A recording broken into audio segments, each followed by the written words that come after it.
The engine coughed like a throat clearing, then went silent. In the middle of Bay 2, under the fluorescent hum and the smell of oil and hot metal, the bike sat like a thing betrayed. The man who pushed it wore a jacket with a patch, worn leather, faded edges, a round emblem that read like a weathered map of a life on the road. He looked at the bay numbers, then at the people working, and the small kindnesses of the shop seemed to shrink away from him. Maya Williams didn't look away. She wiped her hands on the rag tucked into her belt, closed the hood of the Chevy she'd been tuning, and slid off her gloves. There was grit under her nails and a silver crescent scar on her knuckle, where a torque wrench had nicked her 2 summers ago. She crossed the concrete to the motorcycle, as if moving through a familiar room, hands remembering the right pressure, the right angle before the mind could even think. "Ticket?" Kim called from the front desk, voice even, cataloguing the day like a cashier. "Walk-ins are first come, first served. You need a number." The man flinched. He said something that made his voice break. "My daughter's." And then it was all terrible and small, the few words compressing into a jag at the throat. Maya heard the rest in his eyes. Hospital white, monitors, a child's small wrist. Protocol blurred when she stepped closer, bent over the bike, and let her hands do the talking. The motorcycle was stubborn in the way of machines that had been loved. A fried ignition coil, a sticky throttle, a battery that would test good when it wanted to and flat when it was spiteful. Maya found the problem by touch first. The alternator wiring frayed, a braid of copper that had given up. She pulled her phone, took a quick picture to document the issue, an instinct as much about her trade as the way people now recorded everything, and then she reached for the toolbox. Derek Reynolds had the face of someone who liked boxes in neat order, paperwork boxes, responsibility boxes, the neat little boxes policies live in. He came out from behind the parts island with more of that tightness around his mouth. "No ticket, no work," he said before he saw the man's hands trembling.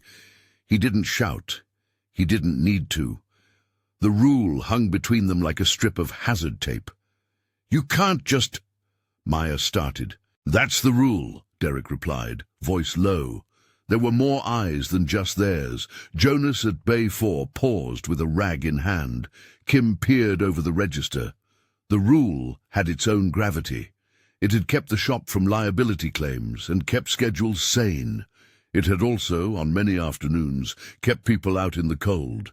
Maya had learned the rule in her first week and bent it sometimes for study cars or at night when a neighbor knocked and said they needed up to get to work. She had learned when to push and when to let policy shelter the shop from a problem beyond one person's heart. Today, listening to the man speak about his daughter, about monitors that wouldn't steady, listening to the way he pressed his thumb against his belt where a sheriff's office card used to be, the rule shrank around everything else until it looked like a cage. "Let me see what's wrong," she said. Her tone did not argue, it simply offered competence. She found the alternator splice, unwrapped the tape, soldered a quick, clean splice, the kind every mechanic learns in the first year and then perfects in the next. She tightened the clamp, checked the battery terminals, turned the key. The bike caught, a low, whole sound like a thing that had been waiting to be heard. The man sobbed when it started. He wasn't quiet about it. Tears fell into the leather of his gloves. He fumbled for the words to say, "Thank you." Maya handed him a paper towel. Her rag hung at her hip like a small flag. Derek's jaw had set since the second the man walked in. He stepped forward now, movement decisive. "Maya," he said with the authority of someone who had to account for payroll and scheduling and insurance call-outs, "you need to step back. No ticket, no work. Company policy. You know this." The man looked at her, pleading with his eyes. He clutched the handlebars like a promise. "It's my daughter. Surgery. Please." Maya felt the rule as a thing the shop had made to protect itself from storms. She also felt the immediate, visceral rightness of what she had done. Fixing the alternator was not a transgression of competence, it was an extension of it. She met Derek's eyes, and made a decision that had more to do with the small geometry of human dependency than with protocol. "She needs to get there," Maya said. "You have to go. I'll take care of it." Derek's hands found the waistband of his jacket. "I'm not putting the shop at risk. I can't—" "You can call a tow," Maya said. "But that'll take longer." The words were not defiant. They were a ledger. Derek's face hardened. "You know the consequences." He reached into his pocket and pulled out his notepad. "I'm writing you up." The pen hovered, the small click of its retraction sound like a gavel. Maya didn't bargain because she knew what bargaining meant here.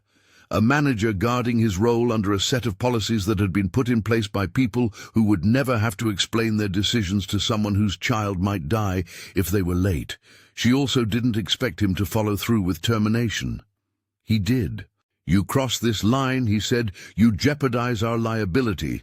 We trained you. We told you what to do. This is not negotiable." When Derek said it, the shop quieted in a way that felt physical. Workers turned back to their tasks, as if doing so would make the moment vanish.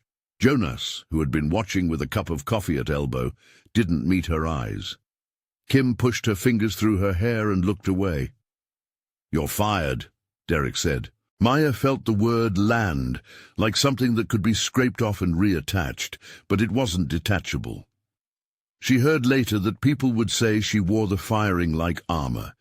In the moment, she only felt the wind move through the bay, as if the shop had exhaled her out. She wiped her hands on the rag in her belt, the same rag she'd had since the apprenticeship, grey at the edges from oil and time, and moved to the locker. Her chest was small and steady, an odd calm in the middle of a storm. The stack of expectations she'd learned to carry, lack of degree, a woman's hands under the hood, the way customers sometimes tried to explain their own cars to her, crowded her like small-town ghosts. Outside, the Bronx air hit her like an argument. It was autumn strap-laced with chill, a smell of wet pavement and fried food. She walked without running. People navigated around her as though the space she had once occupied in the garage had been rented to someone else. If you think helping someone shouldn't cost you your job, tap like and tell us where you're watching from. The CTA, small, human, almost an afterthought, floated back to the camera in the edit the producers would later stitch together. But in that moment, the action was not for audiences.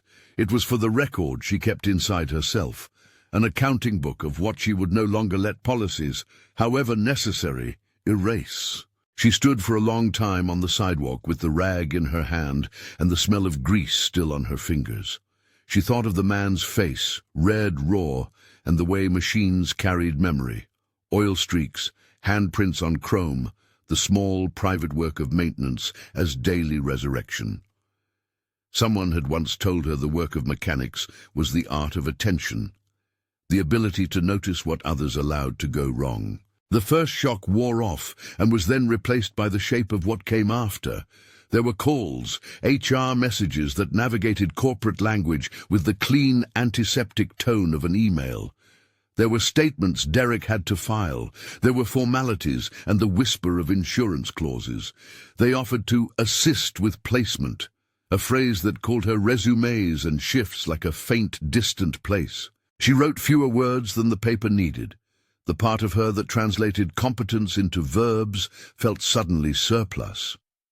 Finding work after being let go was a different landscape than when she had been hired. Rejection accumulated like small stones. A gas station manager said he liked her resume, but they needed someone with night shift availability.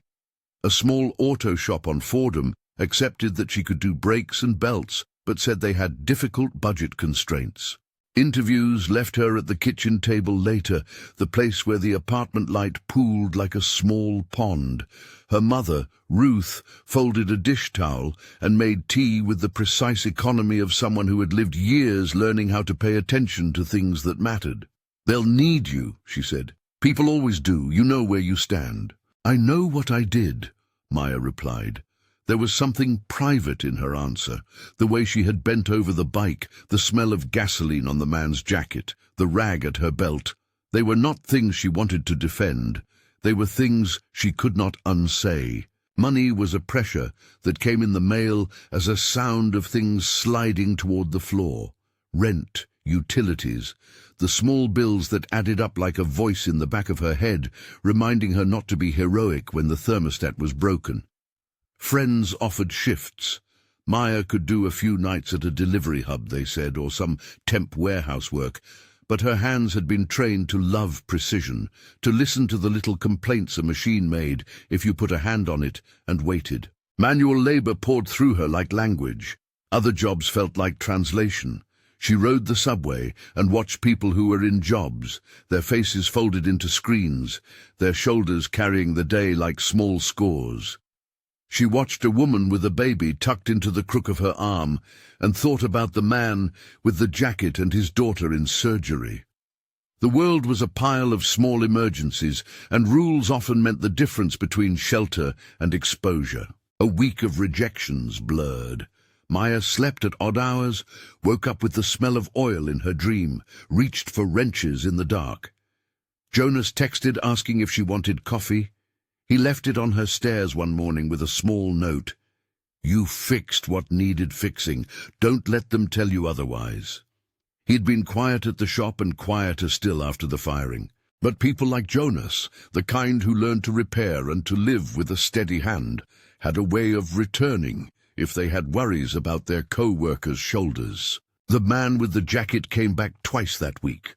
The first time, he had the look of someone who had been remade by adrenaline and dread. He didn't say where his daughter had stabilized, only that the operation had been long and that she had been sleepy afterward, brave in a disoriented way children are when a storm passes. He offered her a small paper cup of coffee he had gone to a corner store to buy. "Thanks," he said. His voice, when he tried to be casual, did not hide the depth of the debt he felt. The second time he came back, he walked into the bay like someone who had rehearsed an apology and not truth. He set the coffee on Maya's workbench, then reached into his jacket and pulled a thing wrapped in a strip of tape. Maya recognized it immediately. A spark plug, well used but weathered like a talisman. Someone, maybe the man's hands or perhaps a shop that had taught him, had scratched a line into the metal with a pocket knife. The letters were not perfectly formed, but they read, "I see you." "You don't have to," she began. "Your hands," he said simply. "You didn't look away." He left before she could offer anything in return. Later, she would keep that spark plug in the pocket of a winter coat like a small unclaimed miracle. She would roll it between her fingers when the days felt cold and slow.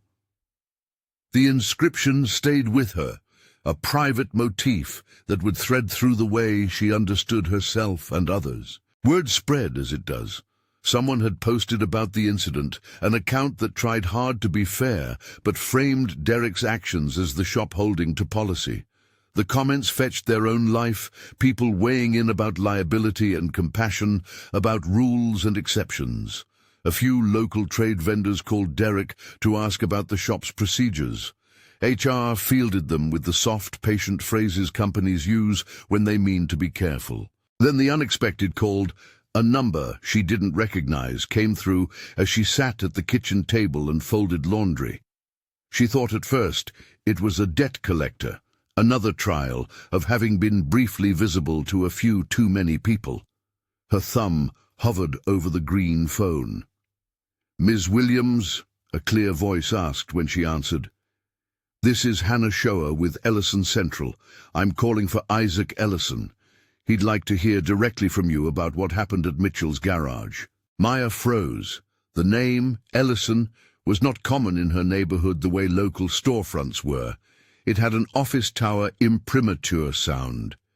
She pictured cold lobby marble and elevators that smelled faintly of citrus. She thought of Derek's neat boxes and wondered for a second about the rooms where policies were shaped. "Who is this?" she asked. "Hannah?" the woman repeated. Would you be willing to come downtown to speak with Mr. Ellison? He says he'd like to hear your side. We can set a time that works for you." It felt, in the strange way of suddenness, like a hinge closing and opening both at once. Maya thought of the spark plug in her jacket pocket. She thought of the man who had held his daughter's small wrist, and of Derek's neat handwriting on the termination letter. She thought of all the small things that had led to this shape of a phone call, one act of compassion, one manager holding policy like a shield. "Why him?" she asked. "He's the CEO, Hannah said. "He reads a lot. He heard about what happened."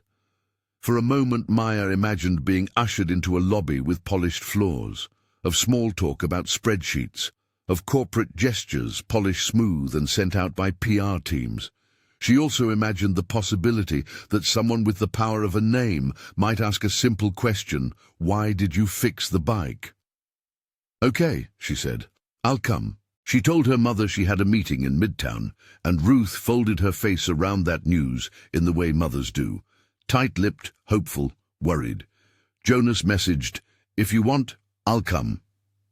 Kim sent a short text. "I wanted to say, I'm sorry for how that went down."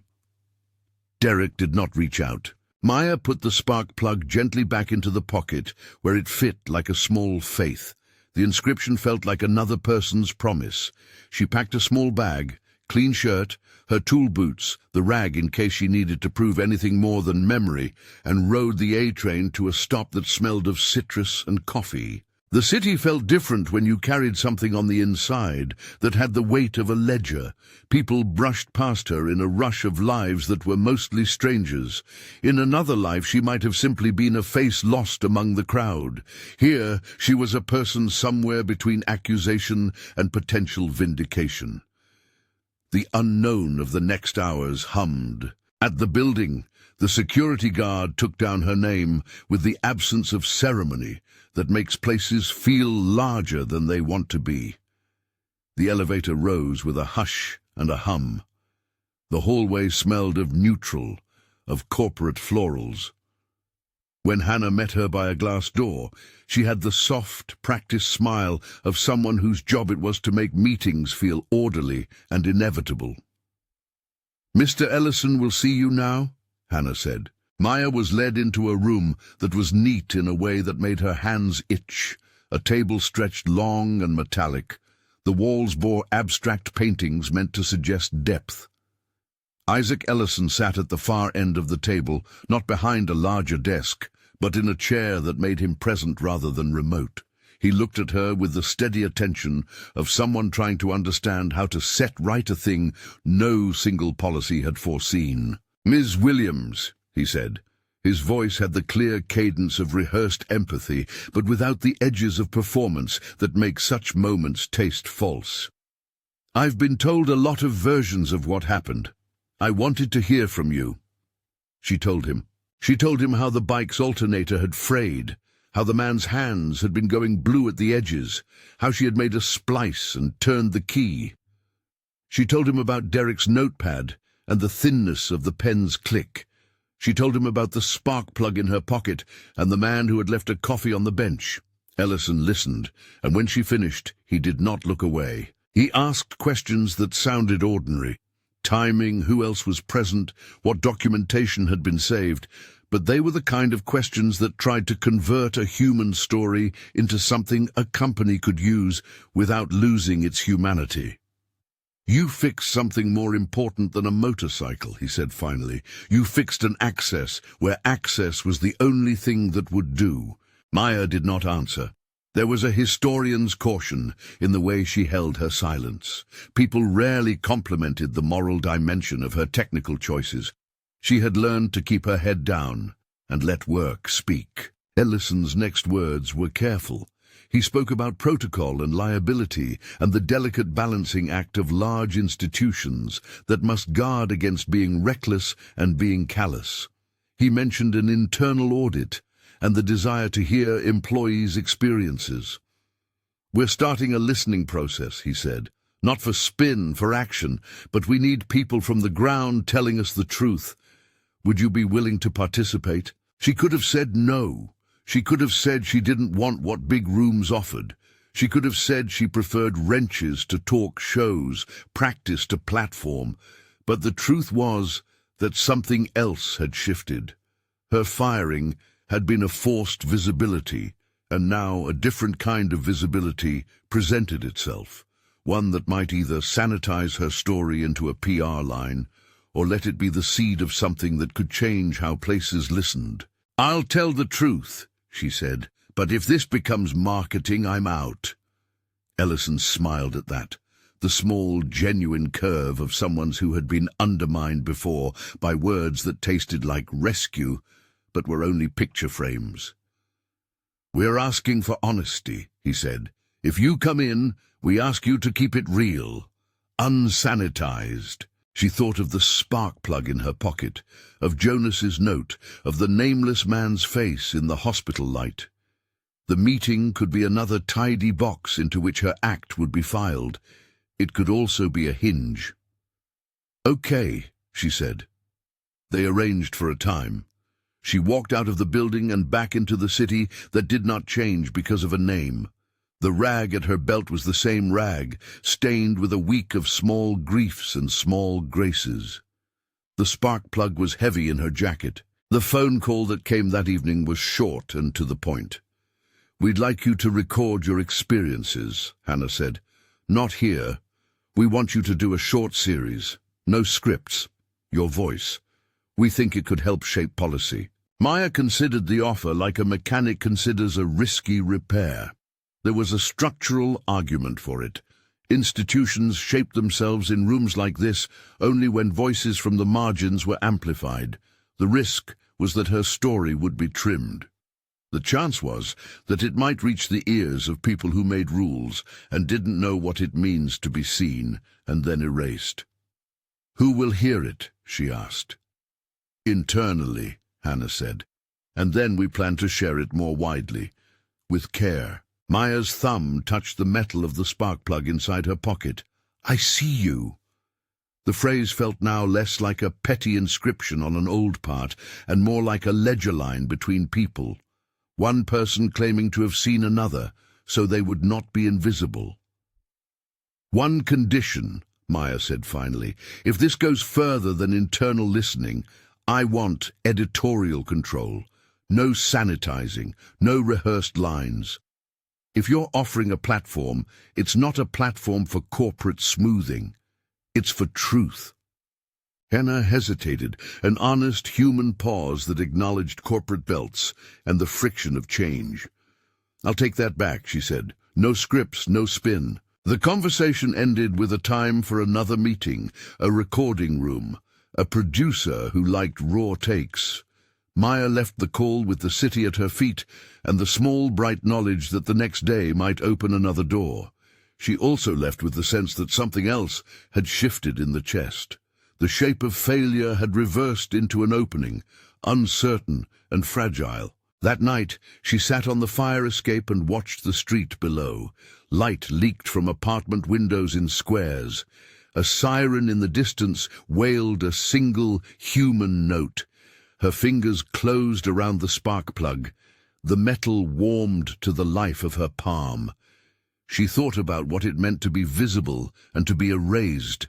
The world, she recognized, was full of systems, gears pressed into other gears, and her small act had been enough to jam one of those cogs. Little things, fixed with care, could change pressure points. She slept with the thought that whatever came next would not be a clean arc to a tidy victory. It might be messy, a negotiation between a woman who had grease in her nails and a company with language for every contingency. It might bring allies who looked like neighbors, and it might bring people trying to smooth the edges off in the name of risk management. She welcomed the mess. The alternative, another erasure, was a future she had no stomach for. At dawn, a text arrived. It was not from a number she knew. "Meeting is set for Friday," it read. "Come as you are. R." She lowered her phone and did not immediately reply. The schedule of the week stretched in front of her like the underside of a hood, all its bolts visible when you touched the right points. She tightened the rag in her belt and went to the kitchen to make tea, the small acts of normal life arranged like the gears of patience. Outside, the city began to wake with the steady, ordinary sound of work, people moving to places that needed them. In a pocket of the city, a man who had once been desperate watched his daughter sleep and sent a message of thanks down an alley of his own making. In a corporate suite, a CEO was about to be hands-on in a listening process that could either be cobbled into PR or used to tilt the machinery of a company toward accountability. Maya caught the train and held the spark plug like a small amulet. The subway car was full of people heading to places where their rules were made and enforced, bureaucrats with pens and baristas with aprons and lawyers whose shoes shone. She imagined herself in a room with microphones, with the simple, honest language of wrenches and machines, of the parts that needed to be tightened and those that needed to be loosened. The call came in the afternoon. It was the direct line she had not expected. "Ms. Williams," a voice said, clearer than the first, "this is Isaac Ellison. I wanted to personally invite you to speak at a small forum we are organizing. We want to hear about the moment, the decision you made, why you made it, and what it tells us about our rules." She could feel the expectation as if it were a tool placed in her hands, heavy with responsibility. She thought about Derek and about the men who were doing their work, because that was the only thing the world had asked of them. About Jonas, who had left coffee on her steps. About Kim's text. She thought about the spark plug and the scratched words. "All right," she said, "but on one condition. We do not sanitize this. People need to hear it as it happened." "Honesty," Ellison said. "Exactly." She hung up and looked at the spark plug, burning small in her palm, the words worn but clear. The thing was a simple artifact, a metallic cylinder with a file-scratch poem that meant someone had decided she mattered. That was the hinge she had stepped through. There would be more conversations, manager meetings and HR notes, a board that would weigh risk and reputation. There would be journalists who would want the neat story, and community members who would expect the world to change overnight. But for now, Maya folded the spark plug back into her pocket and prepared to walk into rooms where the rules were written, to be honest about Greece and mercy, and to make sure that the story of this small act did not get polished until it lost its edges. She caught sight of her reflection in a subway window, her hair pulled back, her jaw set, and understood she was moving not toward resolution, but toward occupancy of a new space. The offer to speak was not a promise of a new job or immediate justice. It was a chance to insist that the story remained true. It was a platform, fragile and potent. She stepped off at her stop and looked at the city like someone checking the torque on a stubborn bolt. There were many tools she had yet to use. The first one, she realized, was simply to keep telling the truth about the way people are seen or unseen by the systems that shape their days. The morning of the forum arrived like a held breath released. Maya woke before the sun, the city still a bruise of night, and made tea that steamed like a small oath. She folded her shirt with the same care she gave a strip of gasket, the motions familiar and grounding. The spark plug sat in the pocket of her jacket, an anchor. Her hands felt steady. That steadiness was not bravery. It was habit, the muscle memory of a woman who had spent years listening to what metal says when it's unhappy. She took the A train downtown.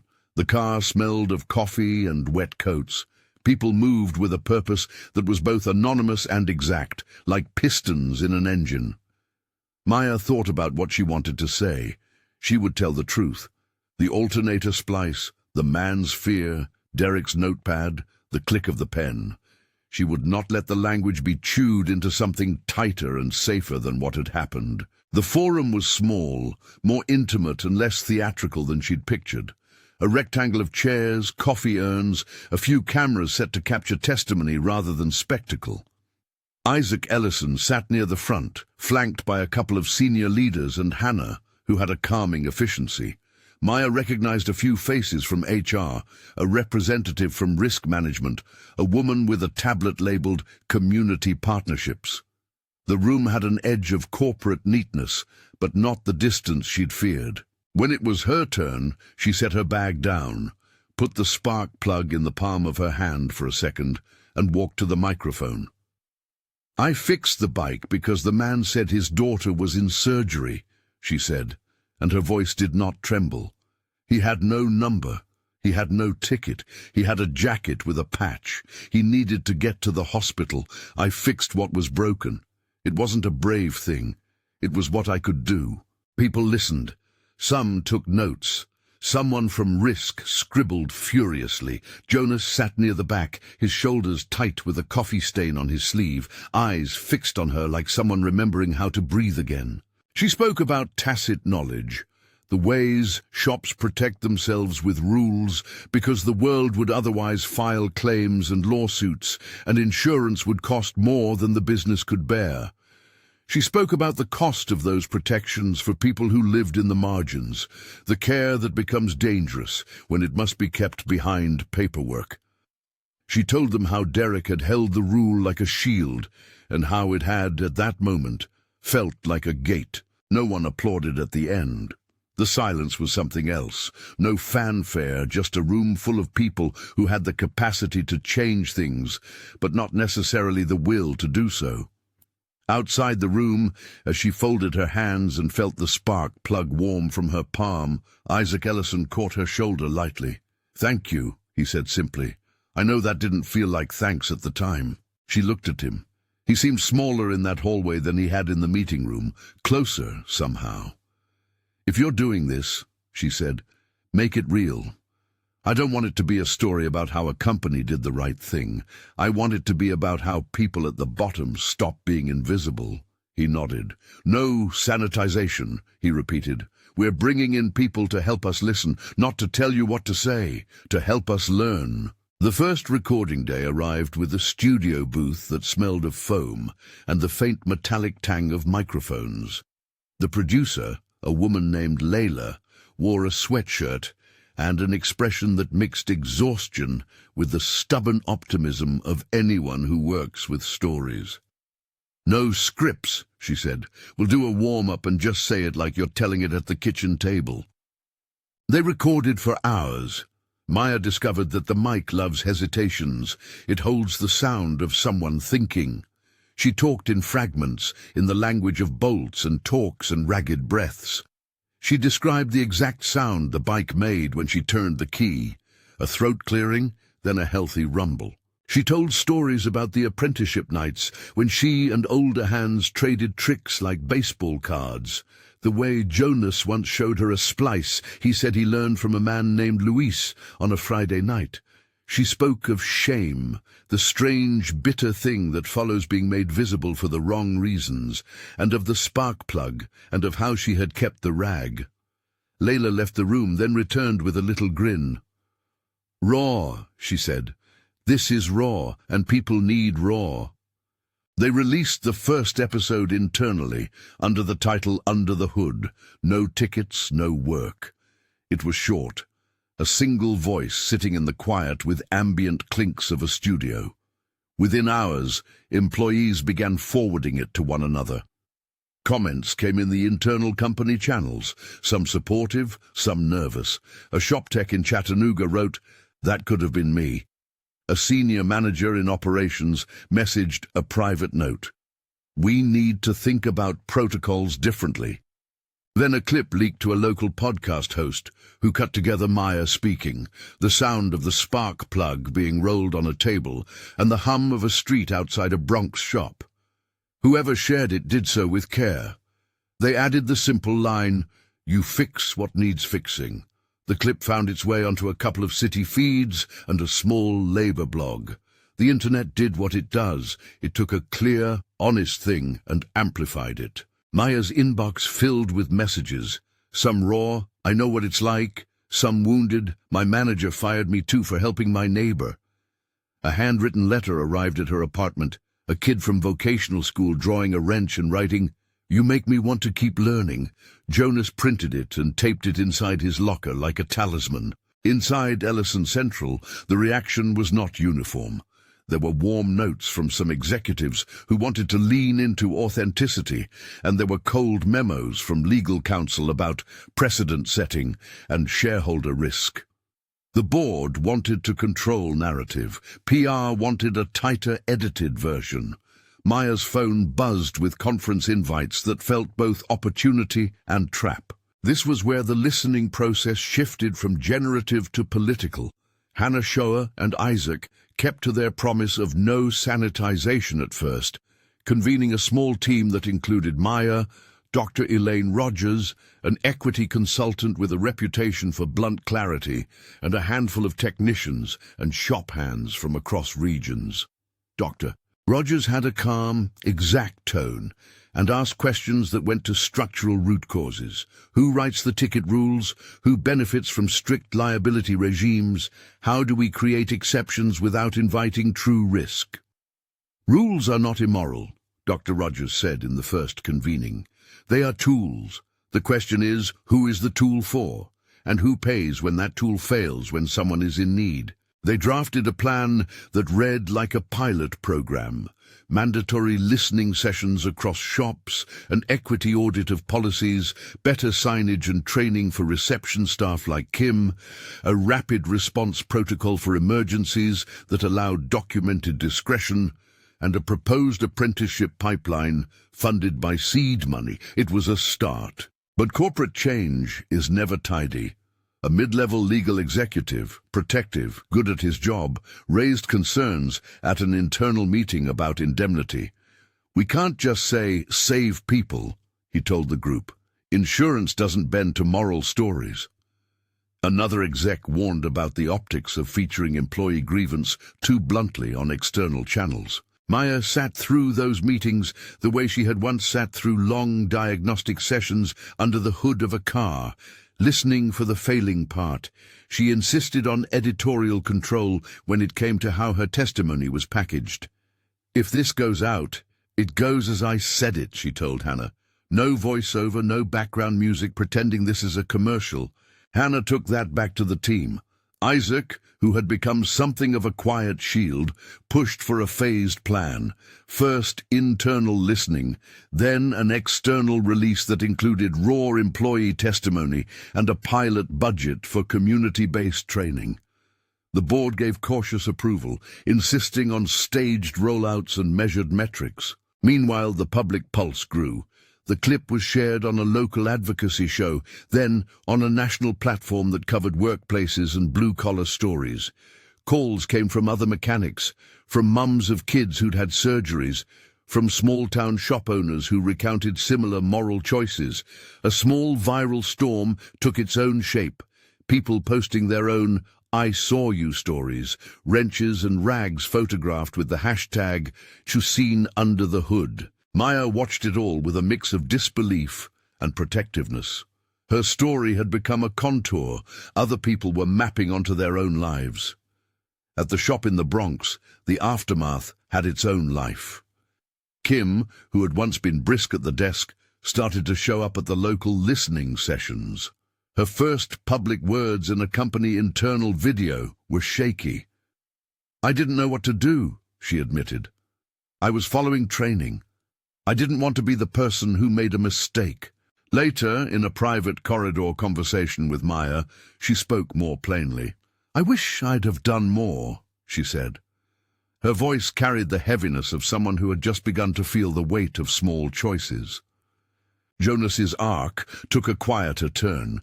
He'd left a cup of coffee on Maya's steps, and in doing so had opened himself to a different kind of accountability. He stepped into a role as a spokesperson for the shop technicians during the internal sessions, and his steady, direct way of telling anecdotes about the night shift fixes gave their program a gritty, credible voice. He spoke up in a recording.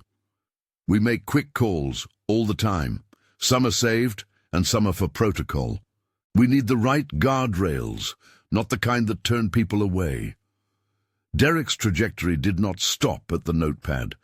HR investigated the shop's handling of the incident and found documentation gaps, emails, and a manager's log that conflicted with accounts from 2 other employees. Derek, who had once liked rules because they made his day legible, now watched as those very rules began to do what rules sometimes do: incriminate the people who uphold them. He was given administrative leave during the review. Derek's removal was measured. The company could point to policy enforcement. Maya could point to the human consequence. But there was nuance. Derek had a teenage son with asthma and a mortgage, the sort of human detail that kept him from being merely a cardboard antagonist. In an HR-convened voluntary session, he told a small group of staff about the pressure of keeping a small business afloat and how the fear of acclaim could lead to rigid enforcement. He apologized to Maya directly, voice small, and she listened. The company ultimately decided to separate him from his managerial role, an action framed as accountability for documentation flaws and failure to exercise proportional discretion. He took responsibility for his actions and later enrolled in a community mediation program as part of his exit terms. At every step, Maya watched the politics. She wrote a second episode of Under the Hood that was more structural. Interviews with a claims adjuster, with a veteran mechanic who ran a mom-and-pop shop, with an ER nurse who spoke about how people arrive needing transport. The series widened from a personal testimony into a communal mapping of what had to change. She kept the tone raw. Layla, the producer, would later say that the moments people responded to were small: the quiet of a phone call between a mechanic and a frightened father, the sound of a wrench dropped in a shop, the pause before someone says, "I'm sorry." Ryder re-entered the story in an unshowy way. He came to one of the company listening sessions, no patch visible this time, a plain coat and a quiet look that told Maya his life had not been smoothed by the weekend events. After the session, he approached her at a corner table. "You did more than fix a bike," he said. "You cut through a lot. My sister, Isaac's sister, tells the family about things that matter. Isaac listens when she talks."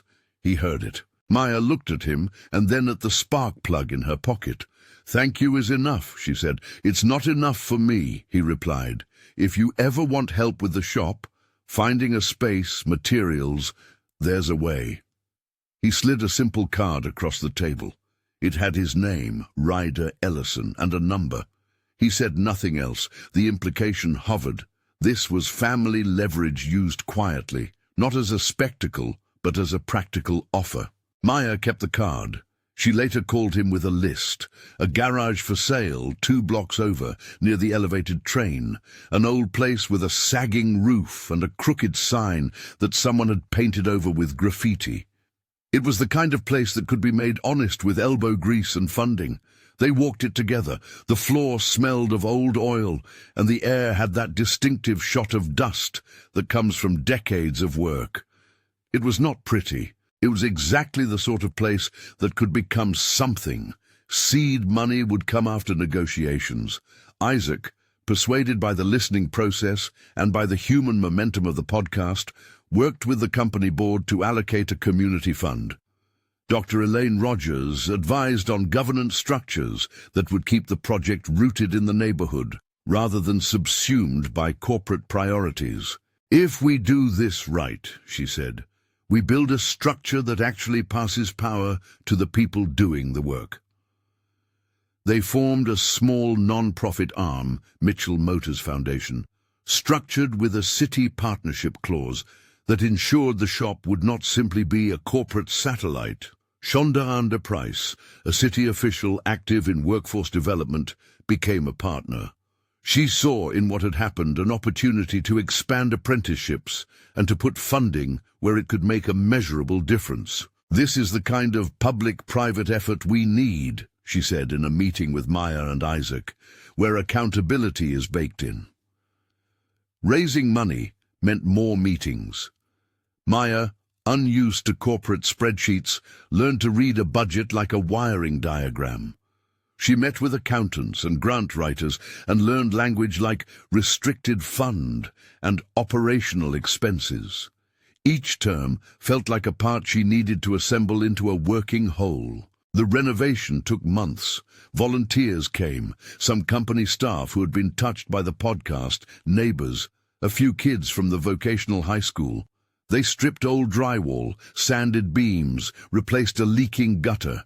Jonas showed up every weekend, sleeves rolled, hands that knew how to hold a grinder without fear. Kim arranged donations of tools and parts from vendors who had admired Maya's honesty. Ryder and a couple of riders provided muscle and a source of used but fixable lifts and a racked compressor. The work was messy and often humbling. They discovered mold in a back room and had to call in professionals. They found a rusty parts chest with Mitchell stamped faintly on a drawer, an odd echo of a name that became their own. Maya oversaw the layout with the same eye she used under a hood.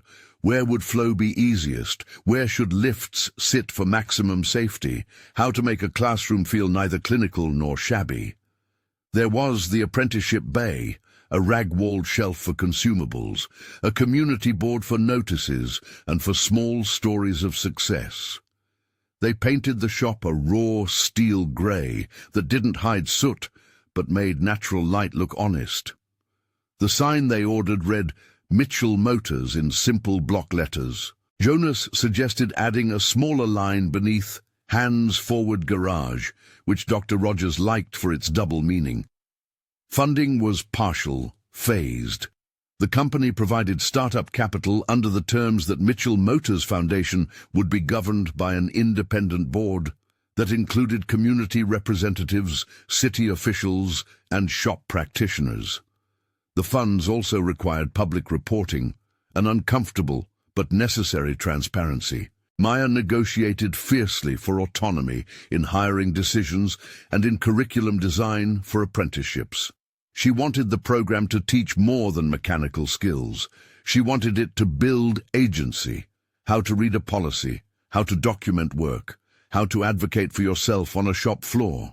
Tessa arrived on a rainy Tuesday with a backpack full of notebooks and a shy look. She was 19, the sort of young person who had learned early that useful things in life often began as work. She had been in and out of ideas, some technical school tries, some retail jobs, but she had a steady curiosity that made Maya think of her younger self.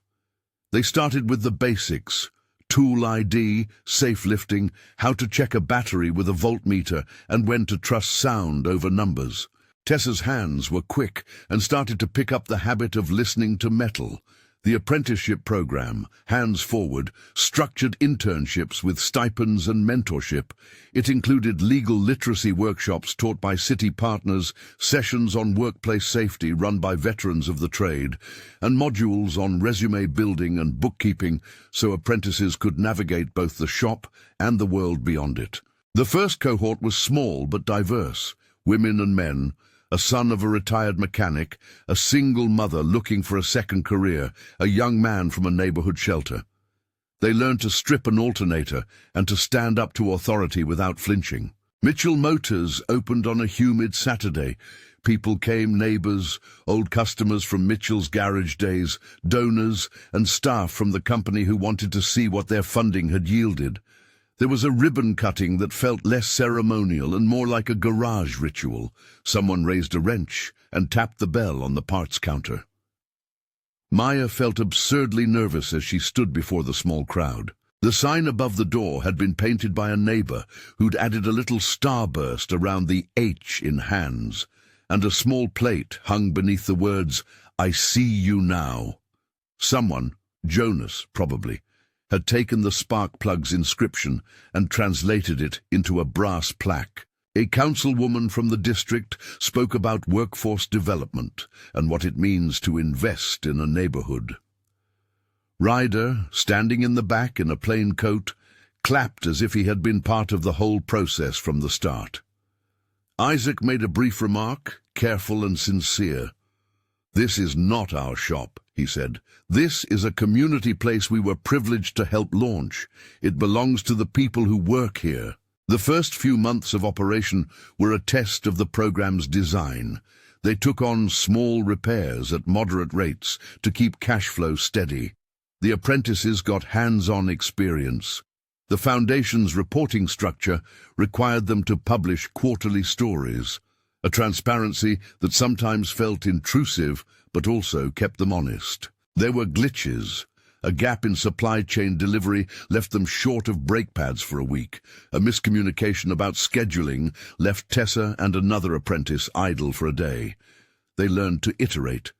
They tightened processes, but tried not to let process suffocate the care that inspired the shop's existence. Back at the company, the external release of Under the Hood had become a multi-part series, some episodes internal, some shared with careful framing externally, bracketed with interviews from senior leaders and procedural commitments.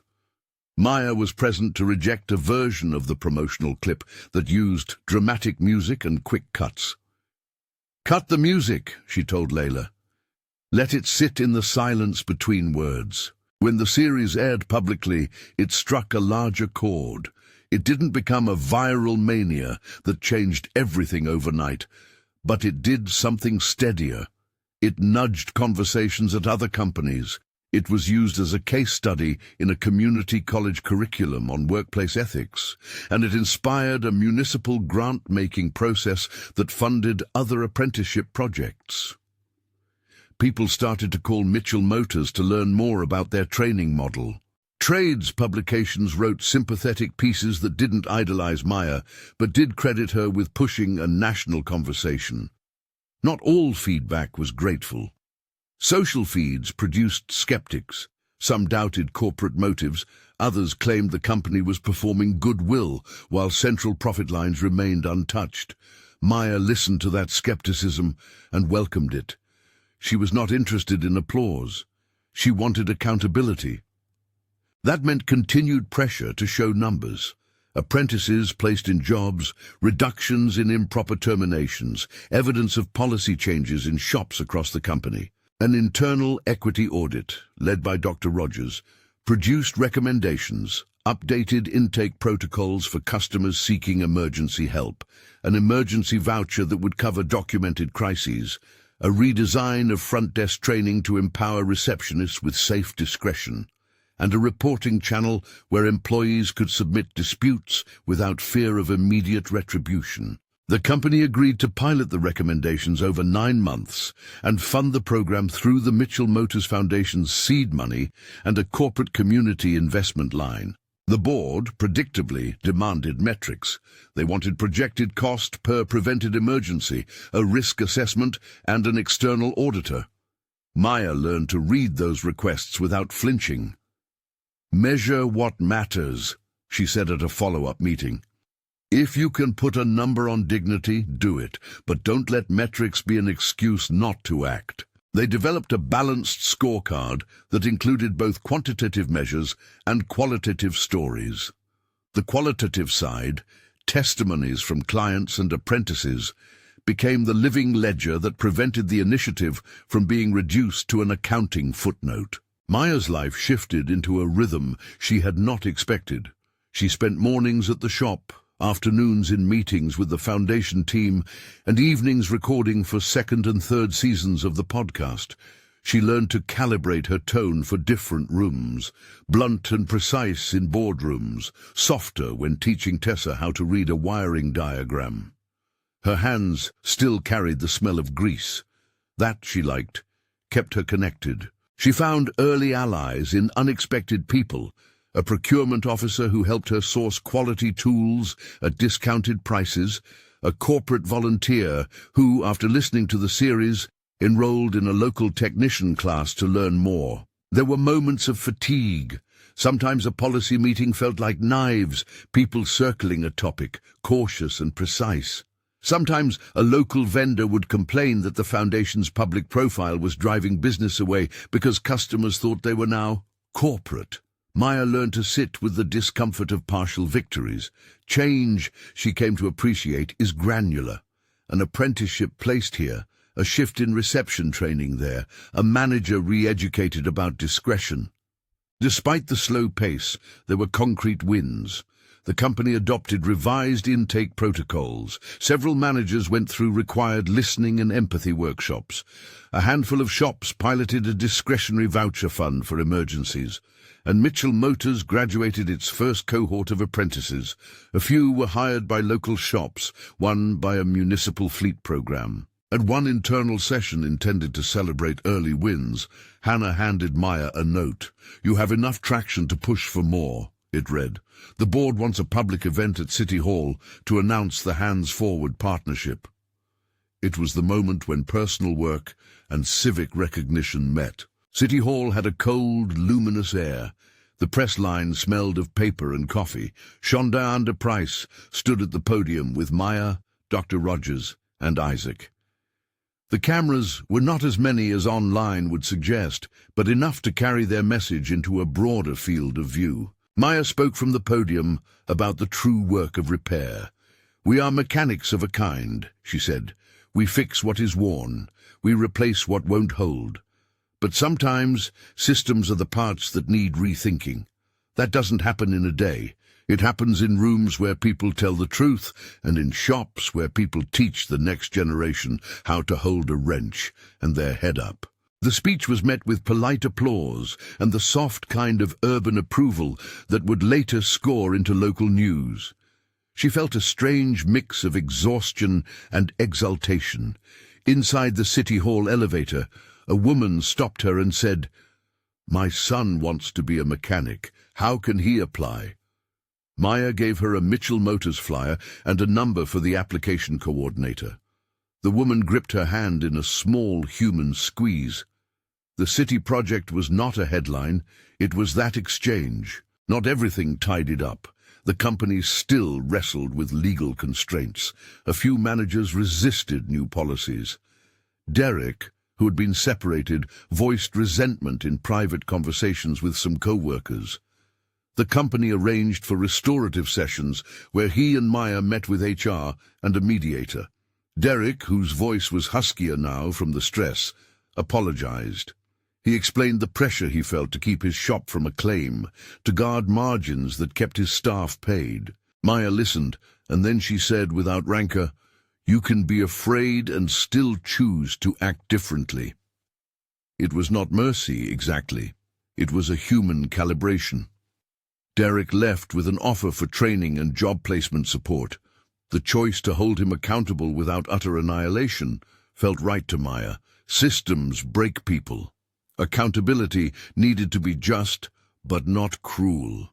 Years, measured in program cycles and apprenticeships, passed in a rhythm of building and mending.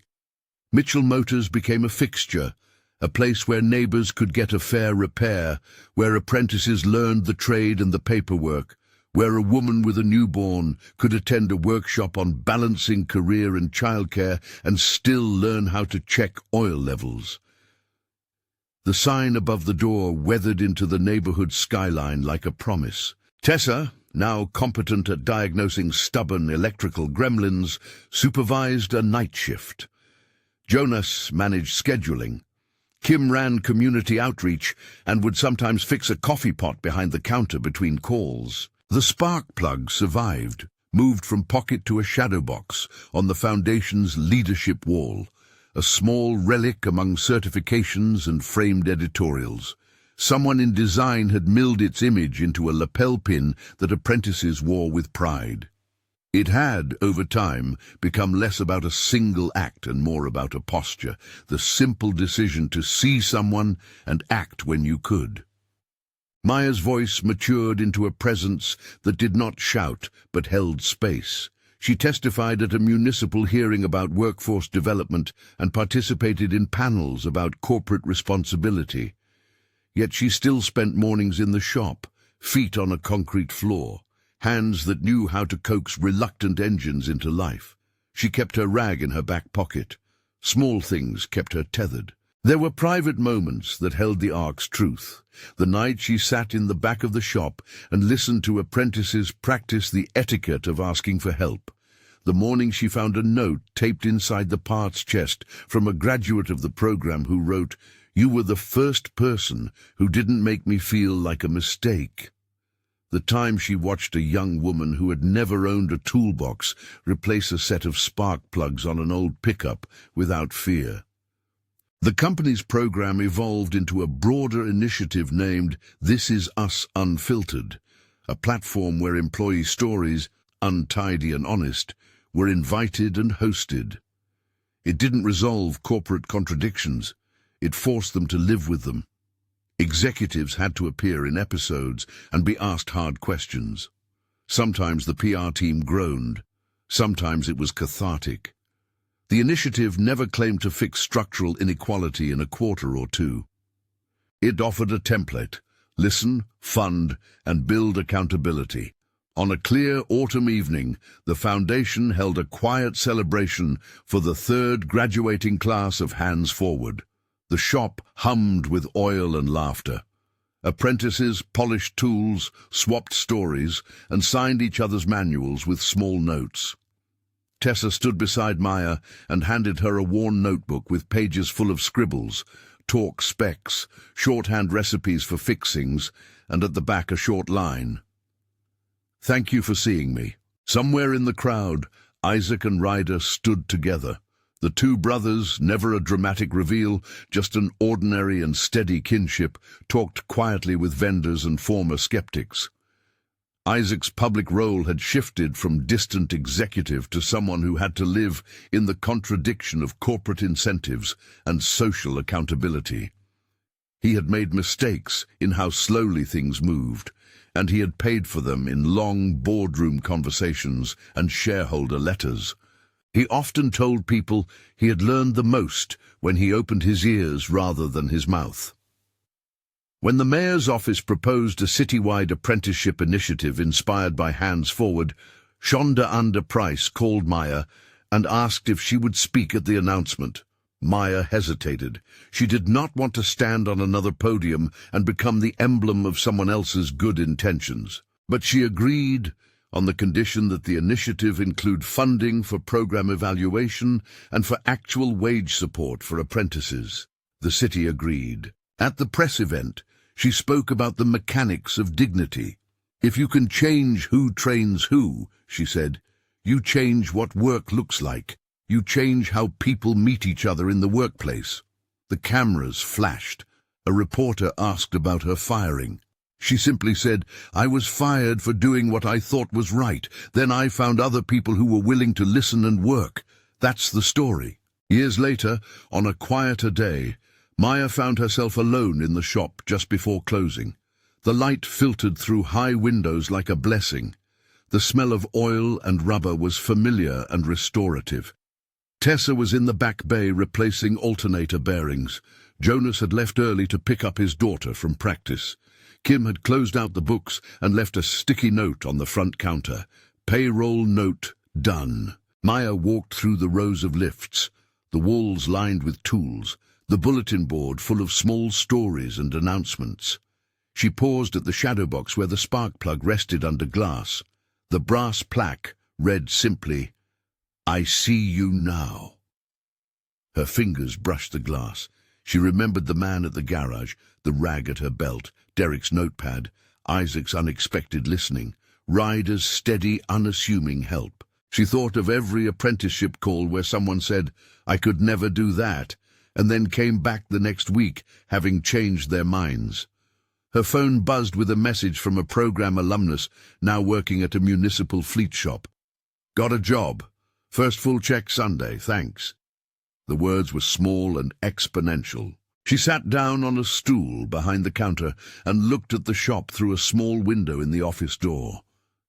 People were on their feet, hands in grease, voices light with technical jokes, a community at work. The shop sign outside caught the sun at the corner and cast the Mitchell Motors letters like a steady shadow across the sidewalk. Maya thought about visibility and erasure, about how a single action could be both tiny and catalytic. She thought of the long haul, the steps toward policy change, and the slow work of building trust. Systems do not flip on a switch.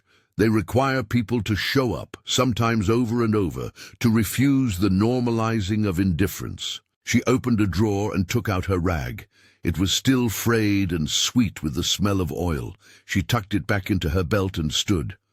Before the lights went out, a young woman came to the counter with a dented fender and a hopeful look and asked, "Can you take a look? My kid needs the van to get to school." Maya smiled. "Bring it in tomorrow," she said. "We'll take care of it." Outside, the late light turned the shop windows into mirrors. Inside, people leaned over engines and leaned into each other. The brass on the plaque glinted. Maya felt the quiet contentment of someone who had not been the only agent of change, but who had been its axis, a person who fixed a thing when it mattered, and then turned that act into a plan that refused to let similar acts be punished. A notification pinged on her phone, a note from the podcast team. "New listener from a trade school in Ohio, we played your episode in class. Students cried. Thanks." Maya let out a breath that tasted faintly of oil and tea. She thought of all the small, exact movements it takes to repair something.